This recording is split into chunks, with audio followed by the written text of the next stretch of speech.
A ranger told me something that has stayed with me. Yellowstone was made so that everyone would have access to it, not just hikers.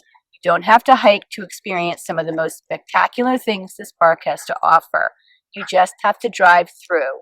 Sitting on the Yellowstone River in Montana, behind me, just a few miles south, is the Roosevelt Arch and the original entrance to America's first park. I drove through it this morning for the last time on this trip, and I have to be honest with you, it was harder to leave than I expected.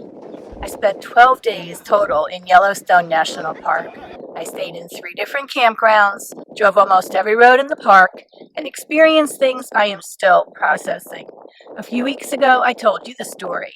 This week, I want to show you everything. Let's go back to the beginning.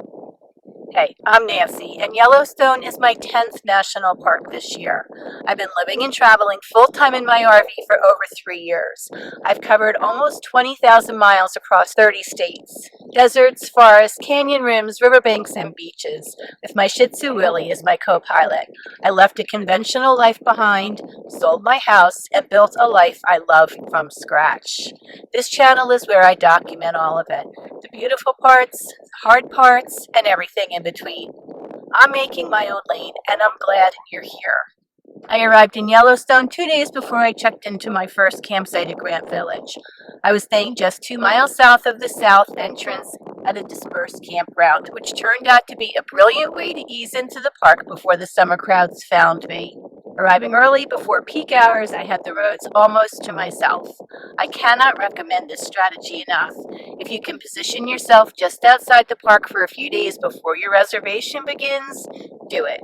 My first stop inside the park was Moose Falls, just 4 miles away from the south entrance. It's a short, easy hike through a pine forest to a beautiful waterfall that the vast majority of visitors drive right past on their way to the bigger attractions. The trail is simple, the falls are stunning, and you will likely have it almost entirely to yourself. It was the perfect, gentle introduction to what Yellowstone has to offer when you slow down enough to look for it.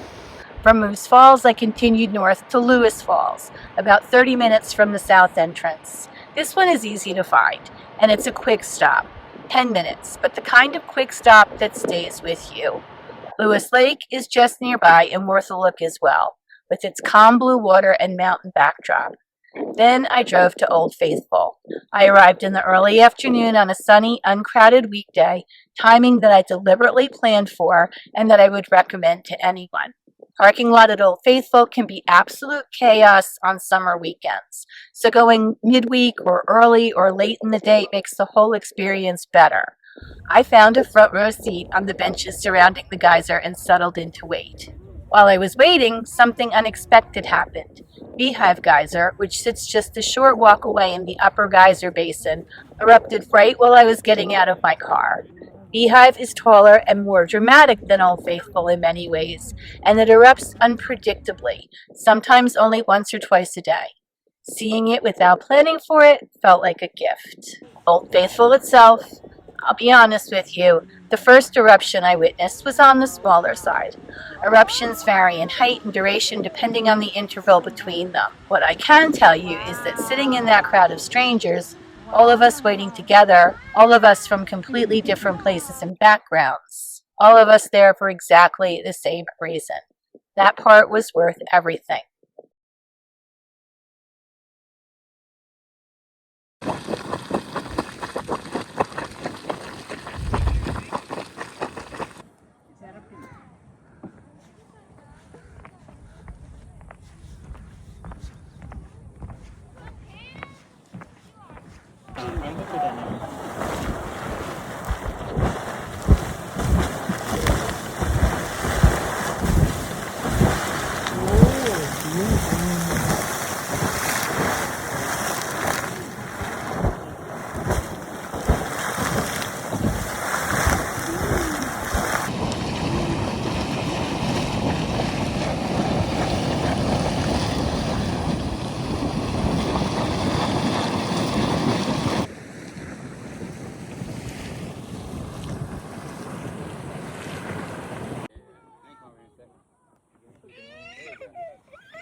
That evening, I drove to West Thumb Geyser Basin on the shore of Yellowstone Lake.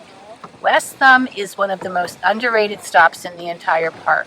The thermal feature sits right at the water's edge. Geysers and hot springs percolating just feet from the shoreline of the largest high-elevation lake in North America. And the steam rises off the features and mingles with the mist off the lake, and in the late afternoon, the whole basin glows. I went to West Thumb twice more during my stay at Grand Village, in the evenings after dinner, when the day visitors had gone and the parking lot was nearly empty. Each time it was completely different and completely stunning.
Grant Village is located in the southern section of the park, about 5 minutes from West Thumb, 30 minutes from Old Faithful, 35 minutes from Grand Prismatic Spring, 45 minutes from the Mud Volcano Area and Hayden Valley, and about 90 minutes from Norris Geyser Basin.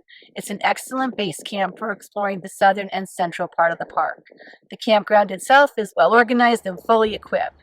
Each site comes with 2 showers a day included in your reservation. The campground has a dump station, and if that one's busy, there's a second dump station behind the gas station nearby. Portable water fill, propane fill, laundry facilities, and a camp store are all on site. It's one of the most complete campgrounds in the park, and I would stay there again without hesitation. I stayed there 9 nights. The first 5 days it rained, snowed, and the temperature dropped to 27 degrees overnight.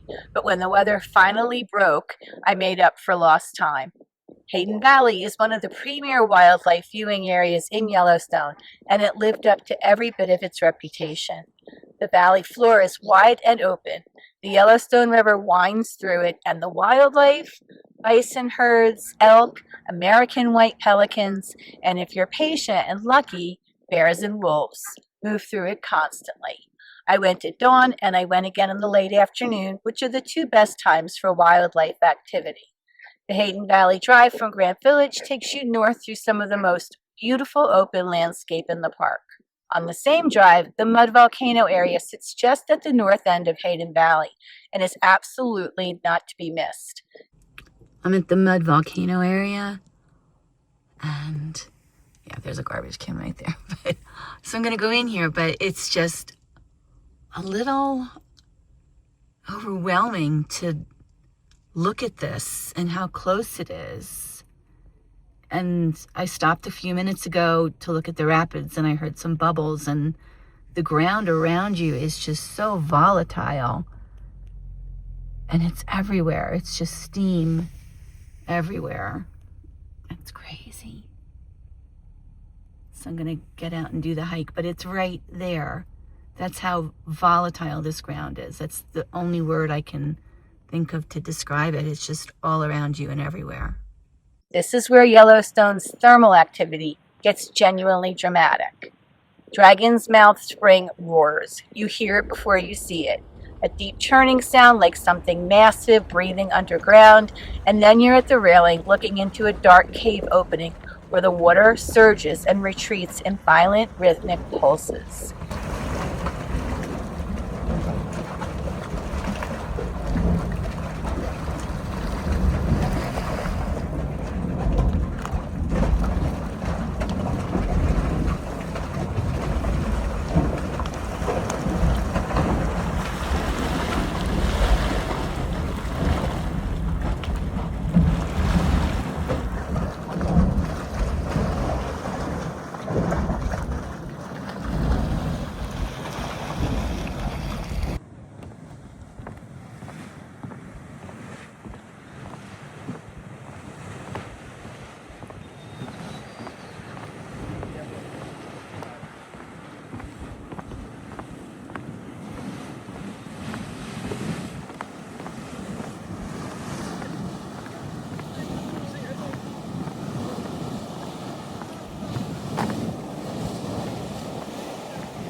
Churning cauldron lives up to its name.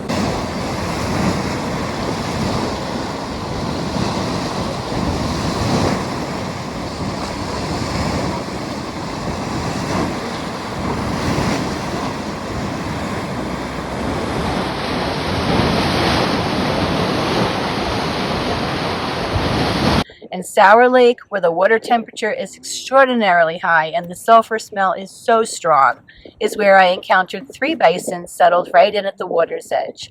Not in the water, just close enough to feel the warmth rising off it, completely unbothered by the boiling water around them or the humans standing 20 feet away staring at them.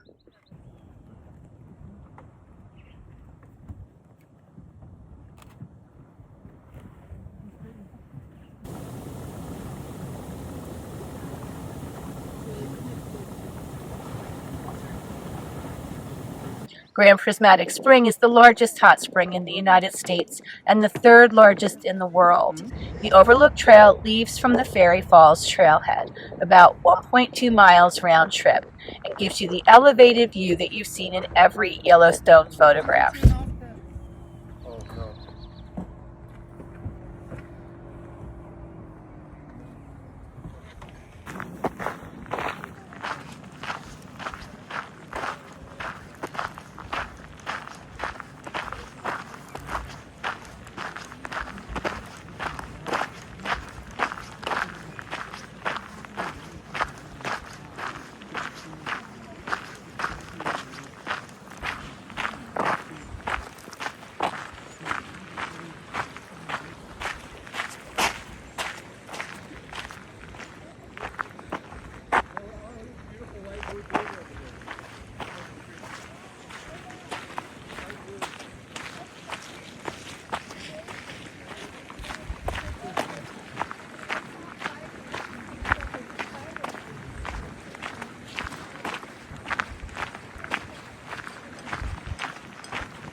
I hiked up at 7:30 in the morning and stood in exactly the right spot and saw steep.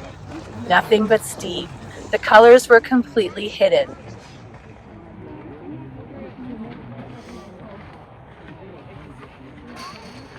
Come on, guys. What? Look at that. Look at that. Yeah. Yeah, they do.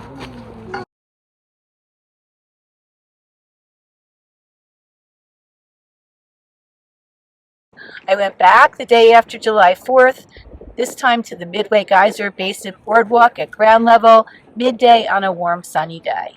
The crowds were almost non-existent, which surprised me. The spring was still covered in steam from the boardwalk level, but the walk itself was extraordinary. The scale of it, the color of the water where the steam parted, the sound of it. Worth doing even if Grand Prismatic itself stays hidden. The Old Faithful Inn walking tour is one of the most underrated experiences in the park. Free, fascinating, and something most visitors walk right past. Tours run daily at 9:30 a.m., 11 a.m., 2 p.m., and 3:30 p.m. To show up at the main fireplace, no reservation required. The inn was built in 1904 and is the largest log structure in the world. And one important note, many sources will tell you to visit the crow's nest at the top of the lobby. It is no longer accessible to the public. The walking tour is where the real story is. The late 1940s is the fire codes that keep it closed. Some of you may have tried to go up there, found a locked gate talking about the earthquake damage from 1959, but that earthquake damage has been repaired. It's strictly the fire codes that prevent us from opening it without a second way down. In case of fire, we may not legally open it. Our bell staff are the ones who get to go up there. Part of their job is raising and lowering the flags on the roof. You'll see one of them up there about 6 or 6:30 a.m. and p.m. And just below the ceiling up there, there's a little structure, has its own roof on it. It has a door and a couple of windows on hinges that swing open and closed in this enormous lobby designed to look like a big forest. What else can it be up there but a tree house? And after the tour, I made sure to get another front row seat at Old Faithful again, this time on July 4th. I couldn't think of a better place to celebrate the 250th birthday of our country than right there. Front row, with the most iconic geyser in the world, in America's first national park. Artist Paint Pots is a moderate hike through a pine forest to a collection of bubbling mud pots and small geysers at the top of a hill. The hike itself is scenic, and the paint pots at the top are colorful and active. If you're trying to decide between artist paint pots and fountain paint pots, they're similar enough that seeing both feels repetitive, in my opinion. Pick one. I picked artist paint pots, and I have no regrets.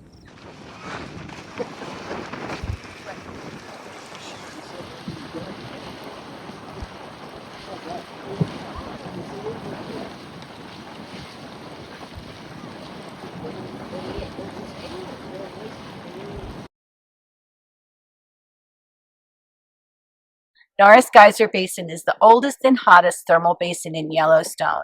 The Porcelain Basin and Back Basin Boardwalk Loop cover a dramatic and varied landscape. The colors here are unlike anything else in the park, from pale white silica flats to vivid greens and yellows around the acidic pools. Steamboat Geyser, the world's tallest geyser, is located there. It did not erupt while I was there. Eruptions can happen days or weeks apart and cannot be predicted. Always check current boardwalk conditions before you go. Closures happen with little notice.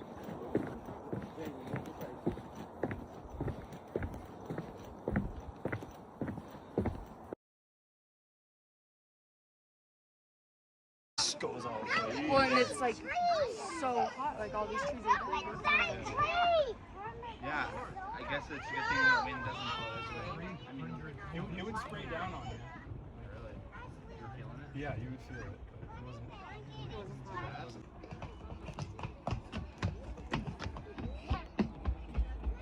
Daddy, let's go down.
No.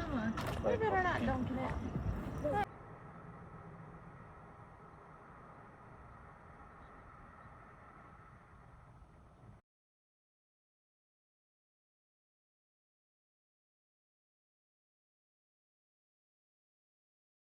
Gibbons Fall is an easy pull-off stop on the road between Norris and Madison.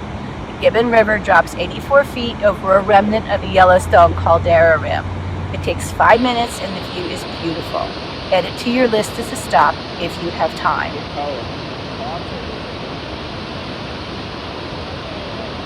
Firehole Canyon Drive is a short one-way road that branches off the main road just south of Madison Junction and is one of the most beautiful drives in the entire park. Most visitors skip it entirely. The canyon walls rise up on both sides, the Firehole River runs deep and clear before you, and it feels like a secret Yellowstone tucked inside the original one. And when I arrived at the entrance, a bison was sitting in the road, just sitting there, massive and completely unbothered, like he was the one deciding who got in. I waited. Eventually, he decided I could pass. From Grant Village, I drove north to Canyon Village, which I chose specifically for its proximity to the Grand Canyon of Yellowstone. The route takes you through Lake Village, along the shore of Yellowstone Lake, and north through Hayden Valley, taken slowly. The lake views are beautiful, and Hayden Valley is always worth another look for wildlife. Canyon Village Campground sits at the higher elevation in the Central Park. Campground is on a steep upgrade hill, so secure your rig well before you settle in. Most of the front loops are tent only. If you have a larger rig, you'll be directed to the loops at the back of the campground on top of the hill. The campground has full amenities, dump station, potable water, showers, and laundry. I stayed one night. The Grand Canyon of Yellowstone is approximately 10 minutes from the campground and is without question one of the most spectacular natural features I've seen on this trip. The canyon walls are vivid yellow, orange, and pink, the colors that gave Yellowstone its name. And the Yellowstone River cuts through it with the lower falls dropping 308 feet, nearly twice the height of Niagara Falls, into the canyon below. Artist Point on the south rim gives you the classic view you've seen in every photograph. Inspiration Point on the north rim gives you a different angle looking down into the canyon and along the river. The North Rim Trail connects several overlooks and is worth walking if you have the time. I am a canyon person. I knew this about myself before I arrived, but the Grand Canyon of Yellowstone is in a category of its own.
From Canyon Village to Mammoth Hot Springs, I took a wrong turn. I went left at the junction when I should have gone straight, and I found myself climbing Dunraven Pass, the highest road in Yellowstone at nearly 9,000 feet. I took it slow. The views from the top are extraordinary. Open alpine meadows, sweeping mountain vistas, and a completely different character from the rest of the park. I came down through Tower Roosevelt and drove across the Blacktail Deer Plateau, where a large herd of elk was resting on the side of the road. I don't have footage. I was too busy just trying to keep my 41-foot rig on my side of the yellow line on that drive. It was the best wrong turn I've made this trip. There is currently construction on the bridge between Tower Roosevelt and Mammoth Hot Springs. As of July 2026, it was running smoothly with a very short wait, maybe 5 minutes. Build in a little extra time on that route. Mammoth Hot Springs Campground was my favorite of the 3 campgrounds I stayed in during my Yellowstone visit. The sites, to me, have the best views in the park. Full sun and an open field that the more forested Grant Village and Canyon Village don't have. The campground is small and intimate, and it genuinely feels like camping in the national park should feel. Lamar Valley, the premier wildlife viewing area in all of Yellowstone, is about an hour to the east. The Mammoth Hot Springs terraces, one of the most unique thermal features in the park, with their stepped travertine formations built up layer by layer over thousands of years, are just minutes from the campground.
I walked the lower boardwalk up to Canary Springs and noticed there was a road at the top that you could access by car.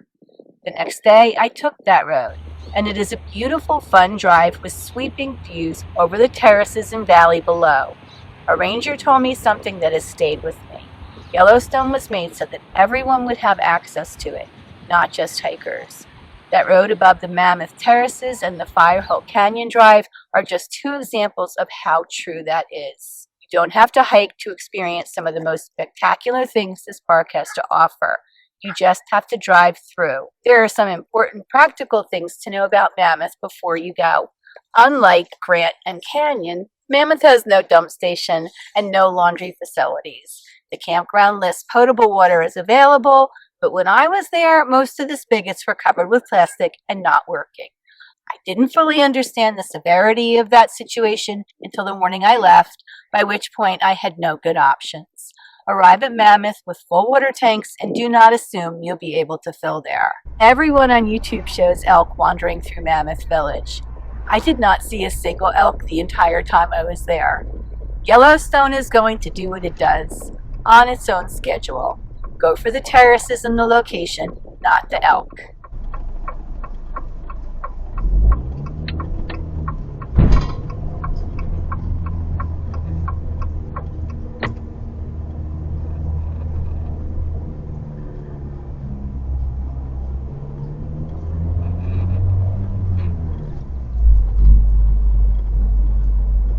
No elk.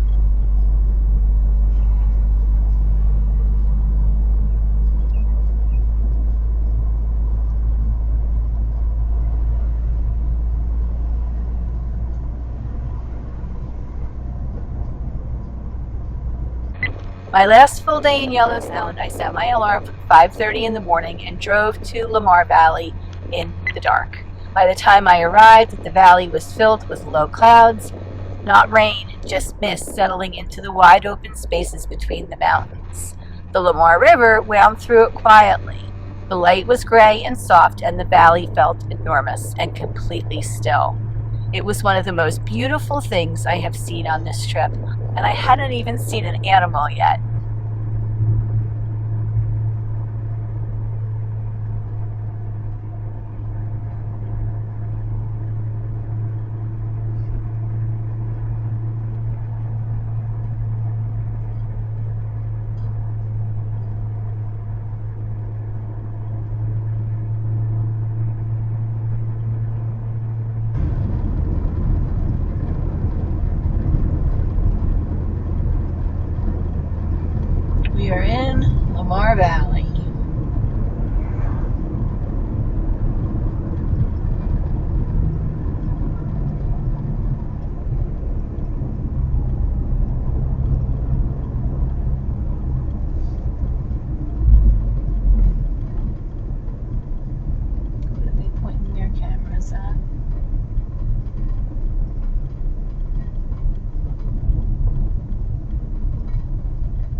Then the animals came. There's a sign that says buffalo.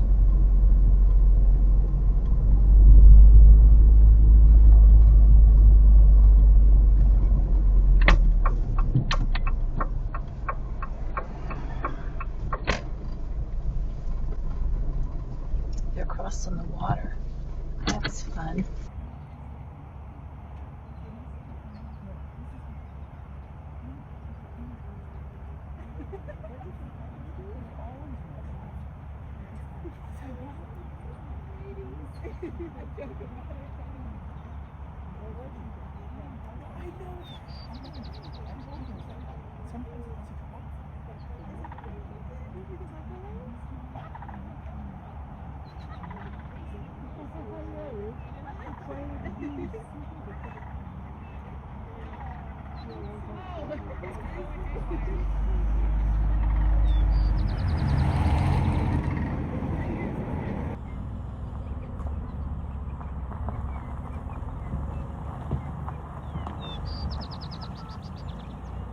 Are they moving? Are they not moving? They are moving. Alright, I'm stopping. I'm not gonna play games.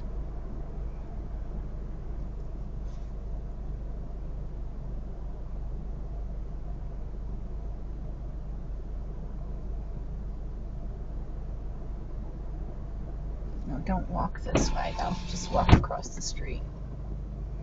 Thank you.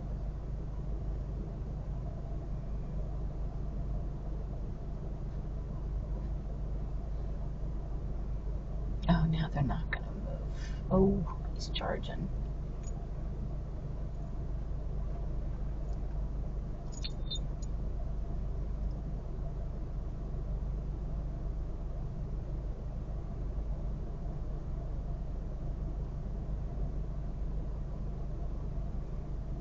Come on, move.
In 2 hours in Lamar Valley, I saw a grizzly bear, a black bear, gray wolves, black wolves, pronghorn antelope, and more bison than I could count. People pulled over on both sides of the road, binoculars raised, and helping each other by pointing out animals that were easy to miss. The wolves especially. Watching wolves move through a valley in the early morning light, that we were all worried he was stalking a bison. I know it's a part of the chain, but I was personally glad there was no bison killed that morning. Bring binoculars, go at dawn, bring patience. Lamar Valley alone is worth the trip to Yellowstone. I left through the north entrance at Gardner, Montana. The Roosevelt Arch stands at the gateway. Built in 1903, the cornerstone was laid by President Theodore Roosevelt himself, with the inscription reading, "For the benefit and enjoyment of the people." I stopped and stood for a while. After 12 days inside that park, standing at the arch on the way out felt very different than how it would have felt on the way in. I signed in as a visitor, and I left 12 days later as someone who had learned the value and importance of why Yellowstone is worth preserving. My next Yellowstone Insider Tips video is coming soon. Everything you need to know that will help make your visit run more smoothly than mine did, because yours is going to have less rain. I'm Nancy, this is Making My Own Lane, and I'll see you next week.